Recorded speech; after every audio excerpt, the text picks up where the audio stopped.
বন্ধুরা, ভাগফলে কখন অতিরিক্ত শূন্য দিতে হয় সে বিষয়ে আমাদের অনেকের অজানা। তাই এই কারণে ভাগ করার সময় আমাদের প্রায় ভুল হয়ে থাকে।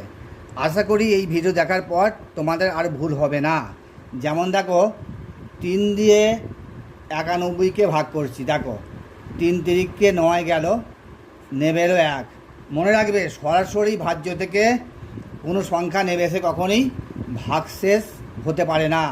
তাই কিন্তু আবার 1কে আবার 3 দিয়ে যায় না, তাহলে কী হবে? 3-এর কাছে শূন্য বসিয়ে একটা শূন্য বসে গেল, তাহলে এই 1টা হলো তোমার ভাগশেষ, আর ভাগফলটা হলো তোমার 30। এটা হলো ভাগফল।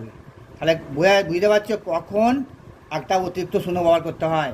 সবসময় মনে রাখবে, ভাজ্য থেকে সরাসরি কোনো সংখ্যা নেমে এসে কখনোই হতে পারে না, ভাগশেষ হতে পারে না। অন্তত একবার না একবার ভাজক দিয়ে ভাগ করতে হবেই। মনে রাখবে, ভাজক দিয়ে একবার অন্তত ভাগ করতে হবেই।